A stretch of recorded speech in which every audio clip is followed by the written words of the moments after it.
नमस्कार. 7 एप्रिल हा जगभर जागतिक आरोग्य दिन म्हणून साजरा केला जातो. वर्ल्ड हेल्थ ऑर्गनायझेशननी 1948 पासून हा जागतिक आरोग्य दिन अस्तित्वात आणलेला आहे आणि त्या निमित्ताने दरवर्षी एका विशिष्ट मुद्द्यावर वेगवेगळे कार्यक्रम हे आयोजित केले जातात. या वर्षीची जी वर्ल्ड हेल्थ ऑर्गनायझेशन WHO ची जी थीम आहे ती together for health stand with science अशी आहे. Together for health stand with science या थीमला पूर्णपणे पूरक अशी भूमिका राष्ट्रीय शिक्षण मंडळ 100हून अधिक वर्ष बजावत आहे. वैद्यकीय क्षेत्राचे जे 4 मुख्य स्तंभ ज्याच्यामध्ये वैद्यकीय शिक्षण, रुग्णांसाठीची वैद्यकीय सेवा, रुग्णांसाठी वैद्यकीय उत्पादनं आणि त्याचबरोबर त्यासाठी लागणारं सततचं संशोधन, या सर्व 4ही स्तंभांसाठी राष्ट्रीय शिक्षण मंडळाने गेले 103 वर्ष आपल्याला वाहून घेतलेलं आहे आणि आमच्या निरनिराळ्या संस्थांच्या माध्यमातून ह्याच वैद्यकीय क्षेत्राला सतत आपण सेवा द्यायचा प्रयत्न करतोय. जवळजवळ बरीचशी उत्पादनं ही आयुर्वेद रसशाळेची जी आहेत ती आता 100 वर्षाच्या आसपास ही अस्तित्वात आहेत. परंतु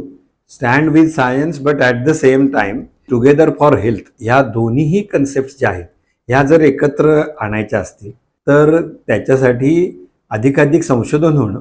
आणि जे ऑलरेडी एव्हिडन्स बेस्ड मेडिसिन म्हणून अनेक वर्ष स्वीकारलं गेलं आहे त्या आयुर्वेद क्षेत्रातल्या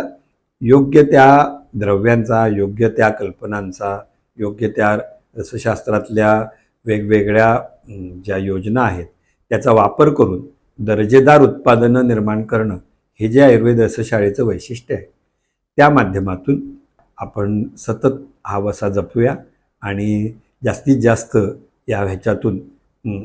आपण वैद्यक क्षेत्राची सेवा करूया हा संदेश या निमित्ताने आपल्याला देत आहे. आज आपण एक छोटंसं उदाहरण घेऊ शकतो की आयुर्वेद रसशाळेचं प्रशम हे जे औषध आहे जिथे जिथे मानसिक लक्षणांचा संबंध आहे अशा निरनिराळ्या व्याधींमध्ये, मग ते अँझायटी असू देत, डिप्रेशन असू देत, स्लीप डिसऑर्डर्स असू देत, प्रशम हे गेले 90हून अधिक वर्ष वापरलं जाणारं आयुर्वेदिक औषध आहे की जे पेटंटेड आयुर्वेद रसशाळेचं उत्पादन आहे. याच्या आम्ही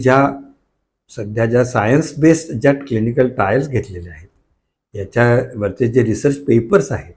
ह्याच्या माध्यमातून हे पुन्हा पुन्हा सिद्ध होते की हे फक्त एव्हिडन्स बेस्ड सायन्स हे फक्त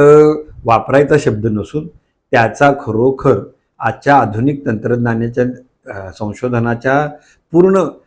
जे पॅरामीटर्स आहेत त्याच्यावर सुद्धा याचा निश्चित वापर करता येतो आणि कधीकधी ही ज्याला सोलो थेरपी किंवा मुख्य औषधी योजना म्हणून सुद्धा हे औषध वापरता येतं आणि त्याचबरोबर पूरक औषधी योजना म्हणजे चालू असलेली अँटी अँझायटी, अँटी डिप्रेसंट औषधांचे बरोबर वापरायचं औषध म्हणून सुद्धा हे वापरता येतं. तर या दोन्ही गोष्टींच्यासाठी वापर करण्यासाठी पूर्णपणे आधुनिक संशोधनाचा आधार घेऊन प्रशम हे पुन्हा पुन्हा सिद्ध करतं. अशी अनेक उत्पादनं आयुर्वेद रसशाळा तयार करतं की ज्याच्या निमित्ताने आपण ज्या क्लिनिकल ट्रायल्स आहेत त्या ट्रायल्सच्या माध्यमातून आपण आपला दर्जा हा पुन्हा पुन्हा सिद्ध करत असतो.